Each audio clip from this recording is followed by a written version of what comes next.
Hi friends, एक बार फिर से आप सभी का स्वागत है। दोस्तों, आपको बताना चाहूँगी कि हम पढ़ रहे थे झारखंड एक समग्र अध्ययन, और ये बर्डवाल की पुस्तक है दोस्तों, जिसके अंतर्गत हम पढ़ रहे थे अफवाह तंत्र। अफवाह तंत्र में दोस्तों हमने बहुत अच्छे से पढ़ लिया था नदी, और विश्व के परिप्रेक्ष्य से देखेंगे तो सबसे बड़ी अफवाह द्रोणी है अमेजन नदी, और भारत की दृष्टि से जब आप देखेंगे तो सबसे बड़ी अफवाह द्रोणी है गंगा नदी। हम जब झारखंड का देखेंगे तो सबसे बड़ा अफवाह तंत्र है दामोदर नदी। उसी के अंतर्गत नदियों में हम पढ़ लिए थे दोस्तों दामोदर घाटी और दक्षिणावर्त नदी। बहुत सारी नदियों को हमने पढ़ लिया था। बहुउद्देशीय जो परियोजना है, आपसे एक प्रश्न पूछा जाता है कि जवाहरलाल नेहरू ने बहुउद्देशीय नदी घाटी परियोजना को क्या कहा है, तो आधुनिक भारत के मंदिर, मस्जिद एवं गुरुद्वारा कहा है, जिसका एक वीडियो हमने आगे ले लिया था दोस्तों। आज का ये दूसरा वीडियो है। आपको बताना चाहूँगी कि आज पढ़ेंगे स्वर्ण रेखा नदी, और इसके पहले हमने नदी से जो है कि बहुत सारे चीज़ देख लिए थे। दामोदर घाटी परियोजना को भी हम देख लिए थे। आइए आज पढ़ेंगे स्वर्ण रेखा नदी, और यहीं से वीडियो का स्टार्ट करेंगे। देखिए दोस्तों, इस नदी का उद्गम छोटा नागपुर पठार में स्थित रांची के नगरी और नगड़ी गांव से होता है। इसके पश्चात यह दक्षिण पूर्व दिशा में प्रवाहित होती है। पूर्वी सिंहभूम जो उड़ीसा से टच होता है, झारखंड का बेल्ट में प्रवेश करती है और अंततः बंगाल की खाड़ी में विलीन हो जाती है। ऐसा मान्यता है कि स्वर्ण रेखा नदी में सोने के कुछ अंश पाए जाते हैं, जिस कारण इसका नाम स्वर्ण रेखा नदी पड़ा। तो अब आपने देख लिया कि स्वर्ण रेखा नदी नाम क्यों पड़ा। तो जहाँ पे आप देख रहे हैं कि सोने की कुछ चीज़ें पाई जाती हैं, जिसके अंतर्गत इसका नाम स्वर्ण रेखा नदी पड़ा। नेक्स्ट देखेंगे कि ऐसी मान्यता के अनुसार माना गया है। आगे देखिए, यह एक मौसमी नदी है जिसमें वर्षा ऋतु में पर्याप्त जल भरा रहता है एवं ग्रीष्म ऋतु में इसमें जल का अभाव पाया जाता है। क्या होता है, जब हमारी जो है गर्मी की ऋतुएं आ जाती हैं तो जल का अभाव पाया जाता है। नेक्स्ट देखेंगे स्वर्ण रेखा बहुउद्देशीय परियोजना। तो क्या क्या है स्वर्ण रेखा की बहुउद्देशीय परियोजना, तो इसको देखिएगा। यह झारखंड, पश्चिम बंगाल एवं उड़ीसा का संयुक्त परियोजना है जो स्वर्ण रेखा तथा इसकी सहायता नदियों पर स्थित है। इस नदी में 2 डैम, और दोनों डैम कौन कौन से हैं, तो एक है गेतल सूद और दूसरा है चांडिल्य डैम बनाए गए हैं। आगे देखेंगे, पठारी भाग में चट्टानों वाले प्रदेश से प्रभावित होने के कारण स्वर्ण रेखा नदी एवं उसकी सहायक नदियां गहरी घाटियां तथा जलप्रपात का निर्माण करती हैं। क्या करती हैं? जलप्रपात का निर्माण करती हैं। दूसरा पॉइंट देखेंगे, यह रांची से 28 किमी उत्तर पूर्व दिशा में है। कहाँ से है? तो 28 किमी उत्तर पूर्व दिशा में और जो है कि हुंडरू जो जलप्रपात बनाती है नदी, उसी के अंतर्गत यह पाया जाता है। तो किसके अंतर्गत पाया जाता है? तो हुंडरू जलप्रपात। नेक्स्ट देखिएगा, तो यह जो जलप्रपात है, जहाँ से यह 320 फीट ऊंचाई से गिरती है। तो ये जो जलप्रपात जो बन रहा है, उसकी लंबाई जो ऊंचाई पूछी जा सकती है, तो 320 फीट। स्वर्ण रेखा नदी का अफवाह क्षेत्र 11,868 वर्ग किमी है। रांची और सिंहभूम जिले में विस्तृत है। अब देखेंगे स्वर्ण रेखा नदी की जो सहायक नदियाँ हैं। स्वर्ण रेखा नदी की सहायक नदी राढ़ू, कांची, खरकई, गारानाला, जमार, अक्करकारी इत्यादि हैं जो पूर्व दिशा में इससे मिलती हैं। राढ़ू नदी होर हाप से निकलकर सिल्ली से दक्षिण तोरांग रेलवे स्टेशन से दक्षिण पश्चिम में मिलती है। यह नदी अपने मार्ग में जोन्हा के निकट 150 फीट की ऊंचाई पर गौतम धारा जलप्रपात का निर्माण करती है। तो इसे आप ध्यान रखेंगे, गौतम धारा जलप्रपात। कांची नदी तो तैमारा से दक्षिण में दसम जलप्रपात का निर्माण करती है, जिसकी ऊंचाई 144 फीट है। कितनी है? तो 144 फीट है। नेक्स्ट देखेंगे, खरकई नदी पर उड़ीसा में दूधा के निकट खरकई जलाशय का निर्माण किया गया है, जिसके तट पर जमशेदपुर शहर बसा हुआ है। वही जमशेदपुर शहर जो बहुत बार भारत के इतिहास में आता है, इसका जिक्र टाटा का जो लोहा बना, टाटा स्टील कंपनी, इसी के किनारे निर्मित है। अब देखेंगे मयूराक्षी नदी या मोर नदी। तो यह नदी देवघर जिले के उत्तर पूर्वी किनारे पर स्थित है और कहाँ पे है, तो ये त्रिकुटम पहाड़ी से निकलती है तथा उद्गम स्थल जब आप देखेंगे तो 20 मील तक मतिहारा नाम से प्रभावित होती है। यह नदी झारखंड, दुमका, साहेबगंज, देवघर और गोड्डा आदि से प्रभावित होती रहती है। जिले हैं तो कौन कौन सा है, दुमका, साहेबगंज, देवघर और गोड्डा से प्रभावित होती हुई बंगाल के सौंथिया नामक स्टेशन के पास गंगा नदी में मिल जाती है। और गंगा नदी कहाँ पे विलीन हो जाती है, तो बंगाल की खाड़ी में, बंगाल की खाड़ी में विलीन हो जाती है। इसकी सहायक नदियाँ हैं टिपरा और पुसेरा, भावरी, नूनवेल, दौना, धुआई, भामरी और मुनवेल इत्यादि। अब देखेंगे हम, यह झारखंड की एकमात्र नौका गम्य नदी है। कैसी नदी, ये प्रश्न आपसे बन सकता है, तो ध्यान दीजिएगा। कैसी नदी है, तो नौका गम्य नदी है। अब देखेंगे नेक्स्ट, आरंभिक अवस्था में इस नदी को मोर या मोराखी नाम से जाना जाता था। नवादा जिले में यह नदी भुरभुरी नदी के साथ मिलकर मोर के नाम से जानी जाती है। तो ये है, आपसे पूछा जाएगा नवादा जिले में किससे मिलती है, तो भुरभुरी नदी से मिलती है। तब वहाँ पे ये क्या बनती है, मोर के नाम से जानी जाती है। इसे मोतिहारी नाम से भी जाना जाता है। मयूराक्षी परियोजना यह झारखंड तथा पश्चिम बंगाल का संयुक्त परियोजना है। इस नदी पर कनाडा के सहयोग से मसान जोर बांध निर्माण किया गया है। तो कनाडा शहर का आप नाम याद रखिएगा क्योंकि इसकी सहयोग से बना है, निर्माण किया गया है, जिसे कनाडा डैम भी कहा जाता है। अब देखेंगे गुमानी नदी, यह राजमहल की पहाड़ी से निकलती है, जिसका अफवाह क्षेत्र 1313 वर्ग किमी है। कितना है, तो 1313 वर्ग किमी।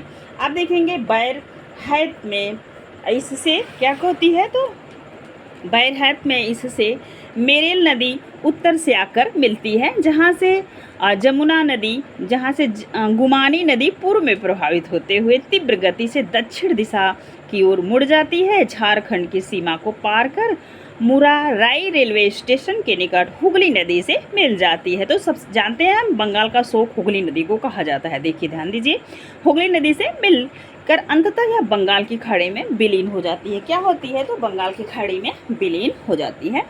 अब देखेंगे इसकी सहायक नदियां हैं, तो कौन कौन सी नदी हैं जो इसकी सहायक नदी हैं, तो कुरकुरी है, धनकुट्टी, सूरी और ये है बमरी और लोहरी कुंदी, बारी, मोरन, बंका, आगरा इत्यादि, अंगारा इत्यादि नदियां हैं। अब देखेंगे झारखंड की नदियां, उद्गम स्थल।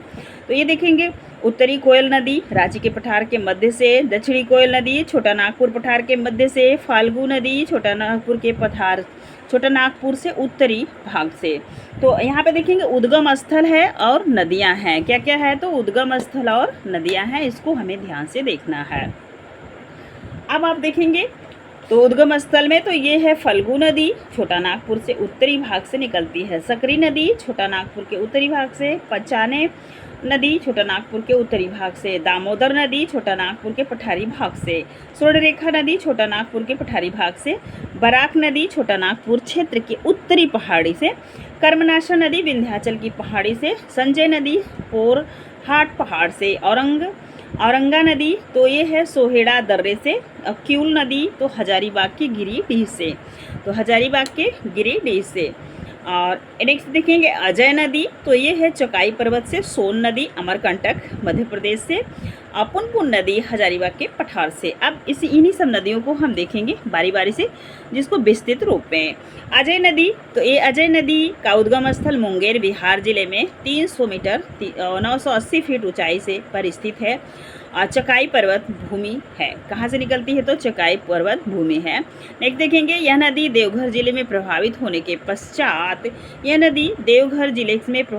पश्चात कजरा के निकट जामताड़ा जिले में प्रवेश करने के उपरांत यह दक्षिण पूर्व दिशा में आगे बढ़ती है, जहाँ पर पश्चिम से पथरी नदी, पश्चिम से कौन सी नदी निकलती है, तो पथरी नदी। देखिए पश्चिम से पथरी नदी निकलती है और उसके आगे देखेंगे तो दक्षिण में जयंती नदी आकर क्या होती है, इससे मिल जाती है। यह संथाल परगना की सबसे लंबी नदी है। नेक्स्ट देखेंगे अजय नदी की सहायक नदियाँ कौन कौन सी हैं, तो घघरा है और ढड़वा, और नेक्स्ट देखेंगे दरुआ और कदबरी, बरका और ढबुआ जोर, पत्थरो जयंती वर्धमान में, और टमुली वह कुनूर इत्यादि है। इसका अफवाह क्षेत्र जो है लगभग 3642 वर्ग किमी तक है, विस्तृत है, जिसका क्षेत्र देवघर और दुमका है। अब देखिएगा आप दक्षिण कोयला नदी, तो कोयला नदी देख रहे हैं, साउथ कोयल रिवर। दक्षिण कोयला नदी रांची से 10 किमी पश्चिम छोटा नागपुर का पठार क्षेत्र में, मतलब कि जो पश्चिम में है तो कौन सा क्षेत्र है, तो छोटा नागपुर का पठारी क्षेत्र है। नगड़ी गांव से निकलती है, पश्चात पश्चिम दिशा में प्रभावित होती है, होते हुए लोहर दगा और गुमला जिला होते हुए सिंहभूम में प्रवेश करती है। तो उसको याद रखिएगा। नगड़ी गांव की मुख्य विशेषता यह है कि इसके एक छोर से दक्षिणी कोयला नदी निकलती है, तो दूसरे छोर से स्वर्ण रेखा नदी, देख रहे हैं आप, तो स्वर्ण रेखा नदी और जो है कि ये कोयला नदी, दोनों को आप ध्यान रखिएगा। ओडिशा में यह मंदिरा जलाशय में शंख नदी से मिलती है और इसके पश्चात वह संयुक्त धारा ब्राह्मणी के नाम से प्रभावित होती है, बंगाल की खाड़ी में विलीन हो जाती है। इसका अफवाह क्षेत्र है 11,099 वर्ग किमी। इसकी सहायक नदियां हैं, तो नदियां देखेंगे देवगाड़ी और खट्टा नाला और बड़की नाला, अनरिया, डोका, शंख नंदिनी, कंस और हरसा, कारो और कोयना इत्यादि। अब देखेंगे कोयलकारी परियोजना क्या है, तो कोयल नदी आप देख रहे थे वही है। यह झारखंड की एक मुख्य परियोजना है जिसका उद्देश्य बाढ़ नियंत्रण, सिंचाई और पनबिजली उत्पादन एवं भूमि क्षरण को रोकना। यह परियोजना दक्षिणी कोयला तथा उसकी सहायक कारो नदी पर स्थित है। कहाँ पे स्थित है, तो कारो नदी पे। अब देखेंगे बराक नदी, तो यह नदी छोटा नागपुर के पठार से निकलती है। कहाँ से, छोटा नागपुर के पठार से हजारीबाग होते हुए गिरिडीह, धनबाद, मानभूम में जाकर दामोदर नदी में मिल जाती है। इसके पश्चात दामोदर नदी हुगली से मिलकर बंगाल की खाड़ी में विलीन हो जाती है। कहाँ विलीन हो जाती है, तो बंगाल की खाड़ी में। अब देखेंगे इस नदी पर दामोदर घाटी परियोजना के अंतर्गत जो है कि मैथन बांध बनाया गया है। तो क्या बनाया गया है, तो मैथन बांध बनाया गया है। आपसे यह प्रश्न पूछा जा सकता है कौन सा बांध बना है, तो मैथन बांध बना हुआ है जिससे बिजली का उत्पादन किया जाता है। नेक्स्ट देखेंगे गिरिडीह के निकट इस नदी पर बराकर नामक स्थान पर एक जैन मंदिर का निर्माण किया गया है तथा मैथन के निकट कल्याणेश्वरी देवी का मंदिर स्थित है। बराकर नदी का नाम बौद्ध एवं जैन धार्मिक ग्रंथों में भी पाया जाता है। तो आपसे पूछा जा सकता है किन किन ग्रंथों में है, तो बौद्ध एवं जैन ग्रंथों में भी पाया जाता है।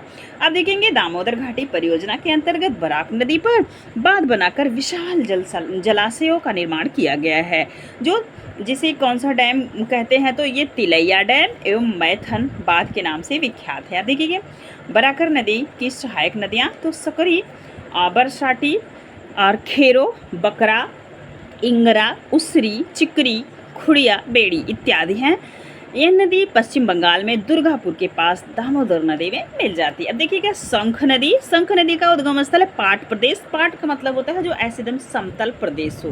कैसा प्रदेश हो, तो समतल प्रदेश हो एकदम, ठीक है। तो ये देखिए आप देखेंगे शंख नदी, तो शंख नदी का उद्गम स्थल पाट प्रदेश के दक्षिण छोर अर्थात गुमला के चैनपुर के निकट से स्थित है। अब देखेंगे शंख नदी छोटा नागपुर पठार के पश्चिमी भाग उत्तरी कोयला नदी के विपरीत दिशा में प्रवाहित होती है। उड़ीसा में मंदिरा जलाशय में दक्षिण कोयला नदी से मिलने के पश्चात यह ब्राह्मणी नदी के नाम से प्रभावित होती है। तो किस नदी के नाम से प्रभावित होती है, प्रश्न बन सकता है, तो ब्राह्मणी नदी के नाम से प्रभावित होती है। इसके पश्चात यह बंगाल की खाड़ी में जाके विलीन हो जाती है। कहाँ विलीन होती है, तो बंगाल की खाड़ी में।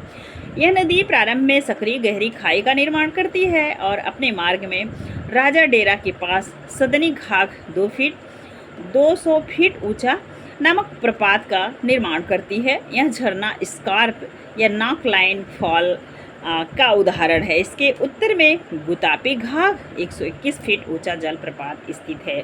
तो नेक्स्ट देखेंगे शंख नदी की सहायक नदियाँ। तो सहायक नदियाँ देखेंगे तो यह है लुर्गी, पालमारा, नाशा, चिर्रा, छिंदा, बंदरजोर, बेगोजोर, सप्ती, कोदारी इत्यादि। शंख नदी के आरंभिक बेसिन अंडाकार है जो बरवे जो बैरवेन मैदान के नाम से जाना जाता है। तो किसके नाम से जाना जाता है? तो बैरवेन मैदान के नाम से जाना जाता है। आप देखेंगे कन्हर नदी है। यह छत्तीसगढ़ के जशपुर जिले के खुड़िया पठार से निकलती है, जिसके पश्चात झारखंड का गढ़वा जिले में प्रवेश करती है। गढ़वा वही जो उत्तर प्रदेश से लगा हुआ जिला है।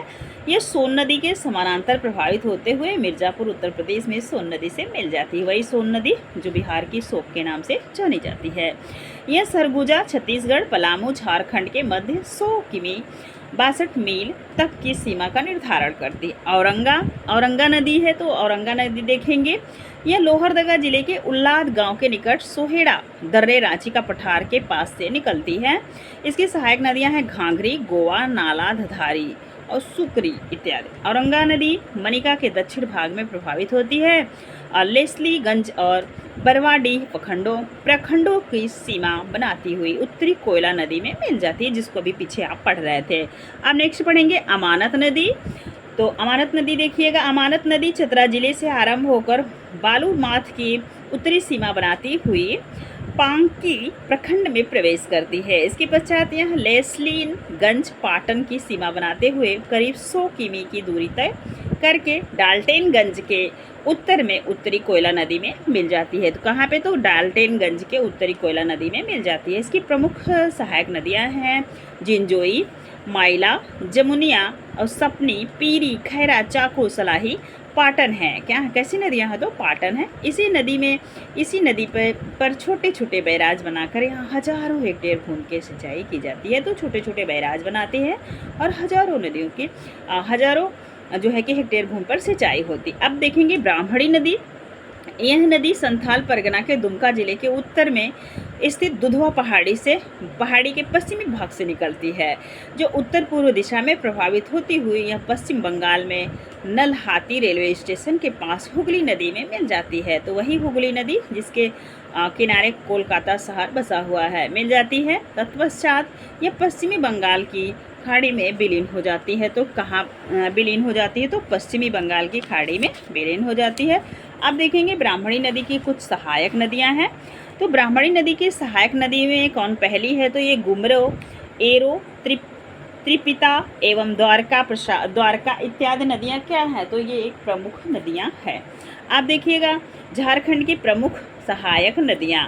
तो कौन कौन सी प्रमुख सहायक नदियां हैं? तो सहायक नदी और नदी का नाम, उद्गम स्थल, कहाँ से नदी प्रवाहित होती है। अब देखिए मोहना, फल्गु, और ये कहाँ से निकलती है? तो कोरम्बे की पहाड़ी से। तिलैया, बराकर और कोडरमा से निकलती है। कहाँ से निकलती है? तो कोडरमा से निकलती है।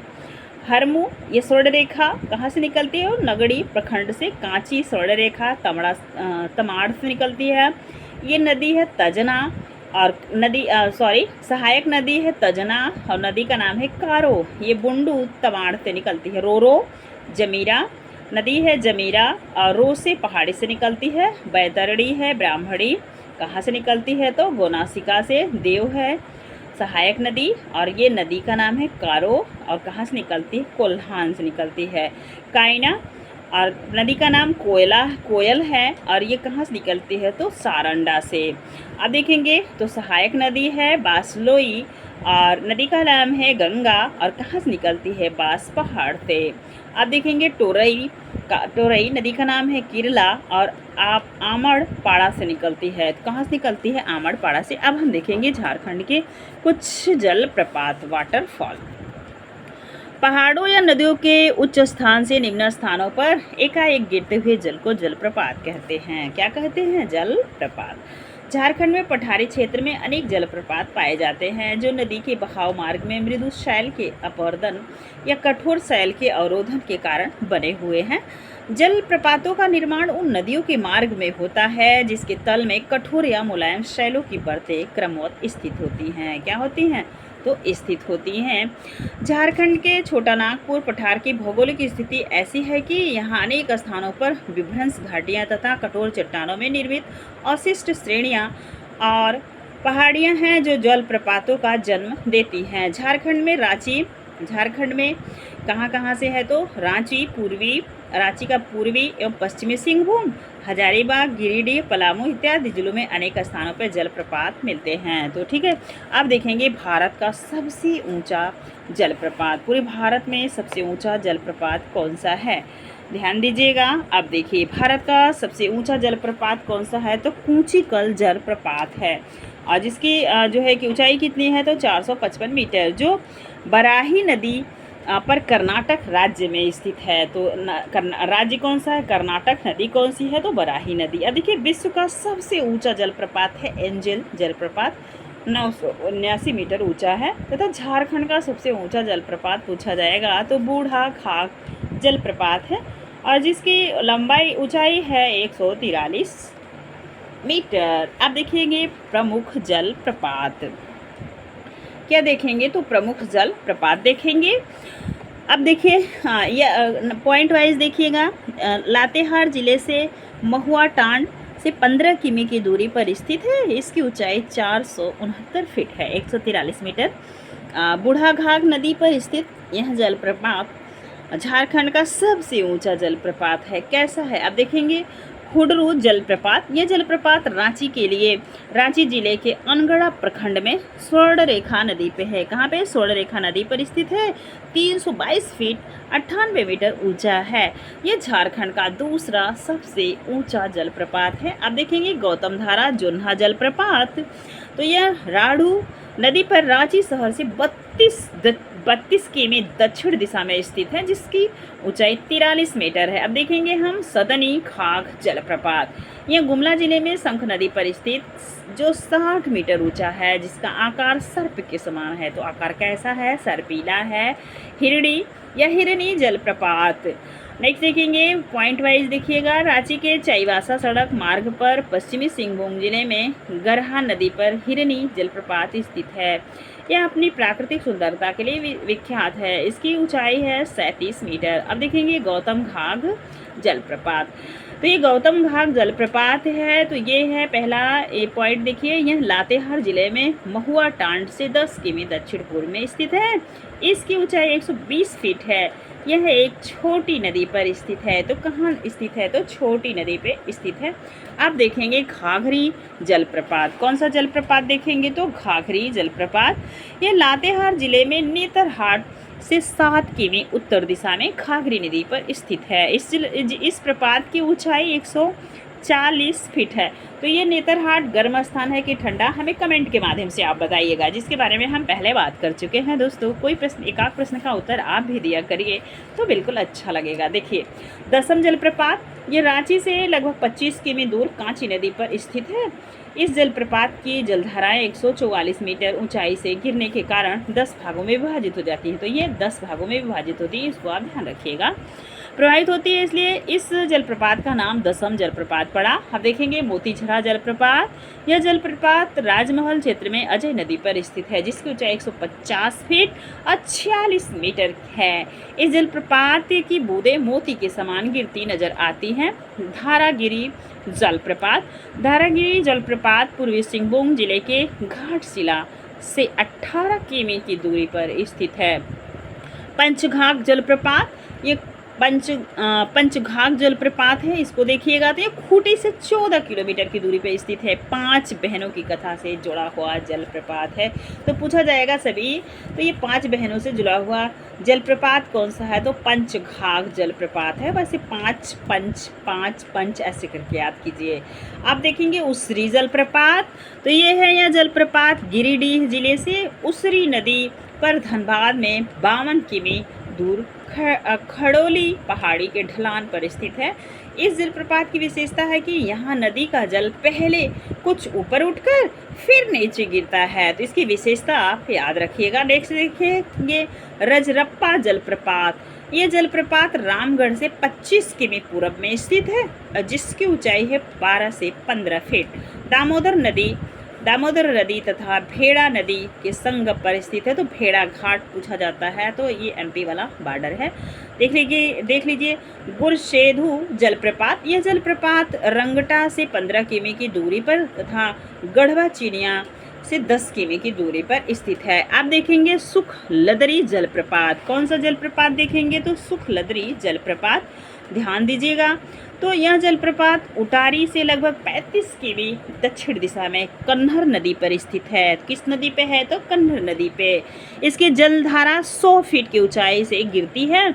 यह बहुत सुंदर दृश्य का निर्माण करती है। अब देखेंगे सीता जलप्रपात। यह जलप्रपात रांची परुलिया मार्ग पर रांची से 45 किमी की दूरी पर स्थित है। यहीं पर बिड़ला परिवार द्वारा सीता मंदिर का निर्माण कराया गया है। वही टाटा बिड़ला परिवार द्वारा। ऐसी धारणा है कि वनवास के दौरान भगवान राम, लक्ष्मण और सीता के कुछ दिन यहाँ पर ठहरे थे। अब देखिएगा, नेक्स्ट देखेंगे इस जलप्रपात की ऊंचाई 350 फीट एवं यहाँ पर 350 सीढ़ियाँ उतरकर झरने के पास जाया जाता है। तो 350 फीट है और 350 सीढ़ी उतरकर झरने के पास जाया जाता है। नेक्स्ट देखिएगा क्रांति जलप्रपात। यह जलप्रपात चंदवा कुंडू मार्ग पर सिन्हा गांव से लगभग 6 किमी की दूरी पर स्थित है।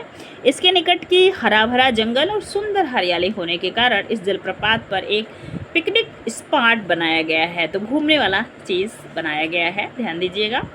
यहाँ लोग छुट्टियाँ मनाने के लिए आते हैं। अब देखेंगे ताता पानी जलप्रपात। यह जलप्रपात मोर नदी के तट पर दुमका में कुमराबाद के पास स्थित है। यह गर्म जलप्रपात है, तो ये आपको विशेष रूप से ध्यान देना है। तो ये ताता पानी जलप्रपात गर्म जल जो है कि यह गर्म जल का झरना है, जो डाल्टनगंज से 17 किमी दूर पर बरवाडीही जंक्शन से 15 किमी दूर पर स्थित पहाड़ी से निकलता है। अब देखेंगे सतबहनी जलप्रपात। ऐसा जलप्रपात देखिए जिसका नाम है सतबहनी जलप्रपात।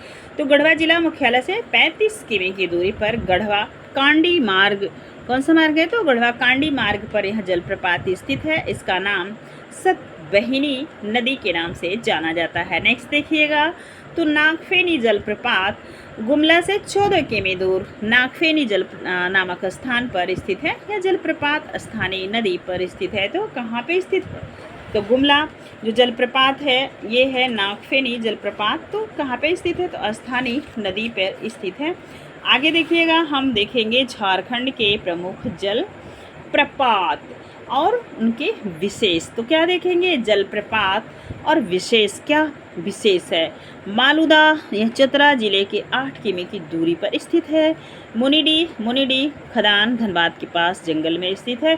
घरघरिया लोहरदगा के 5 पाट क्षेत्र के तलहटी में स्थित है। आप देखेंगे तमासीन। तो ये है यह चतरा जिले के कान्हापट्टी प्रखंड में 32 किमी की दूरी पर स्थित है। भूमका यह मोरया मऊराक्षी नदी के दाहिने तट पर रानी महल के पास स्थित है। अब देखेंगे ततलोई, यह दुमका में पलासी के पास भुरभुरी नदी के किनारे स्थित है। कौन सी नदी है? तो भुरभुरी नदी। शेरका यह बिशनपुर प्रखंड से 1 मील पूर्व में शेरका नदी पर स्थित है। गुरसेदू यह रंका से 15 किमी की दूरी पर तथा गढ़वा चिनिया से 10 किमी की दूरी पर स्थित है। प्रेमा घाट यह जलप्रपात गुमला से 48 किलोमीटर दक्षिण दिशा में रायडीहा प्रखंड में है। दोस्तों आपसे पूछा जा सकता है किस प्रखंड में है? तो रायडीहा प्रखंड में। अब देखेंगे केला घाट यह जलप्रपात सिमडेगा के 3 किलोमीटर दक्षिण पश्चिम दिशा में 2 पहाड़ियों के बीच में स्थित है। अब देखेंगे चकरा खुद, यह एक गर्म जल का झरना है जो धनबाद गोविंदपुर गिरिडीह मार्ग में टूडी से 10 किमी की दूरी पर स्थित है। देखेंगे गोवा चतरा से 6 किमी की दूरी पर पश्चिम दिशा में जलेद गांव में स्थित है। मिर्चैया, तो मिर्चैया देखिएगा यह लातेहार जिले के गारू प्रखंड में गारू से 3 किलोमीटर की दूरी पर स्थित है। आप देखेंगे सुसुम पानी यह जलप्रपात मोरया मऊराक्षी नदी के तट पर बाघमारा के पास स्थित है। शिवपुर यह पाकुड़ जिले में महेशपुर प्रखंड के अंतर्गांव शिवपुर जिला में स्थित है। अब आगे देखेंगे और बोकारो जलप्रपात। तो यही बोकारो है, ध्यान दीजिएगा। नेक्स्ट देखिए बोकारो जलप्रपात। तो यह जलप्रपात हजारीबाग रांची जो है कि रोड पर हजारीबाग से 8 किमी मोरागी गांव में स्थित है। अब देखिए हेपाद कैसा है? तो यह जलप्रपात विशुनपुर से 30 किमी दूर स्थित है जो घाघरा नदी के स्रोत स्थल में भी है। तेतुलिया यह जलप्रपात धनबाद जिले के 7 किमी दूर दामोदर नदी के किनारे तेतुलिया नामक स्थान पर स्थित है। बारामसिया महेशपुर प्रखंड में बिरकी के पास स्थित है। आप देखेंगे लाडला उदह जलप्रपात यह पाकुड़ जिले के बोरू नदी के निकट स्थित है। आप देखेंगे पेरुघाट इस नाम के दो जलप्रपात हैं। पहला है सिमडेहा, दूसरा है गुमला नुन बिल। यह जलप्रपात दुमका के नालगुटा स्थान पर स्थित है। आप देखेंगे लुपुगुडू यह जलप्रपात चाईपासा के लुपुगुडू गांव में स्थित है। यह राज्य का प्रसिद्ध जलप्रपात है। नेक्स्ट देखिएगा, आप देखेंगे गुंगा झज यह जलप्रपात गढ़वा जिले में स्थित है, जो उत्तर प्रदेश से टच करता है। थकोरा यह जलप्रपात पश्चिमी सिंहभूम के विगदरी गांव के पास स्थित है। नेक्स्ट देखेंगे बलचौरा यह जलप्रपात गढ़वा जिले से कुर्की प्रखंड में कन्नहर नदी पर स्थित है। अब देखिएगा सुनुआ यह जलप्रपात रांची जिले के अनगढ़ा से 12 किलोमीटर की दूरी पर स्थित है। आप नेक्स्ट देखेंगे सुगा कांटा घाग यह सिमडेगा जिले के 23 किलोमीटर की दूरी पर सर्दी बेड़ाया पुरना पानी गांव के पास शंख नदी पर स्थित है। आप देखेंगे लावा पानी यह जलप्रपात लोहरदगा से 52 किलोमीटर की दूरी पर स्थित है। तो लोहरदगा से 52 किलोमीटर की दूरी पर स्थित है। आप देखेंगे कुछ गर्म जलकुंड हॉट जो है स्प्रिंग। आप देखेंगे नेक्स्ट झारखंड में भौम जल स्तर पर धरातल पर प्रतिच्छेदन होने से वहाँ धरती का जल बाहर निकलने लगता है, जिसे गर्म जलकुंड कहते हैं। नेक्स्ट दूसरी पॉइंट, गर्म जलकुंडों का संबंध ज्वालामुखी तथा भूगर्भ में स्थित रेडियो सक्रिय खनिजों से होता है। इन गर्म जलकुंडों में पर्याप्त मात्रा में खनिज, लवण, गंधक, सल्फर इत्यादि पाए जाते हैं, जिस कारण ये गर्म जलकुंड औषधि का कार्य करते हैं। तो क्या करते हैं, गर्म जलकुंड औषधि का कार्य करते हैं। नेक्स्ट देखिएगा, औषधि जल से तात्पर्य इस जल में पाए जाने वाले गंधक, उच्च कार्बोनेट, क्लोराइड इत्यादि से जो जल को औषधि रूप प्रदान करते हैं, जिससे विशेषकर गठिया और गठिया जनित रोग, खून की कमी, कमजोरी, त्वचा रोग इत्यादि दूर जा सकता है। नेक्स्ट देखिएगा, वही रेडियोधर्मी जल में रेडियोधर्मी गुण पाए जाते हैं और इनका माप रेडियम के आधार पर किया जाता है, अर्थात 1 लीटर जल में कितना रेडान मिलता है, इसी के आधार पर मापन किया जाता है। तो इसे आप बहुत अच्छे से याद रखिएगा, क्योंकि पूछा जा सकता है, बदलते पैटर्न में ऐसे प्रश्न पूछे जा सकते हैं। आप देखेंगे कुछ झारखंड में गर्म जलकुंड एवं स्थान। तो सूरजकुंड हजारीबाग के पास स्थित झारखंड के साथ साथ संपूर्ण भारत में सबसे गर्म जलकुंड है। तो सूरज जलकुंड, जिसका तापमान कितना है 88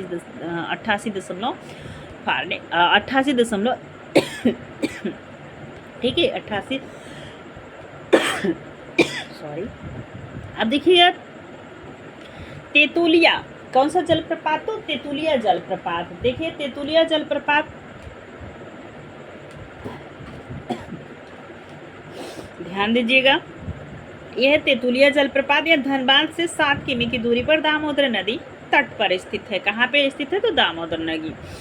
चरक खुद गर्मकुंड धनबाद गिरिडीह मार्ग पर स्थित है, टूंडी के 10 किमी दूरी। चरक खुर्द गांव में स्थित है। काबा यह हजारीबाग जिले में स्थित है।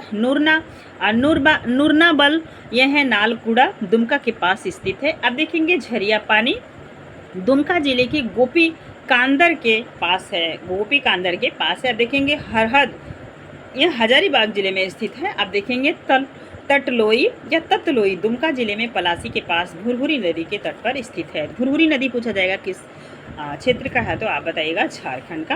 नेक्स्ट देखेंगे आप टाइगर प्रपात हजारीबाग जिले से प्रभावित बराकर नदी पे है। कहाँ पे है, तो हजारीबाग जिले में प्रवाहित बराकर नदी पर स्थित है। अब देखिएगा शिवपुर सोता पाकुड़ा जिले के महेशपुर प्रखंड के अंतर्गत शिवपुर गांव में है। तो अब देखेंगे बारामसिया पाकुड़ जिले में बिरकी के पास से स्थित है। 12 झरना दुमका से 9 किलोमीटर की दूरी पर बसे हैं। 12 गांव में स्थित तथा यह झरना दुमका भागलपुर मार्ग पर स्थित है।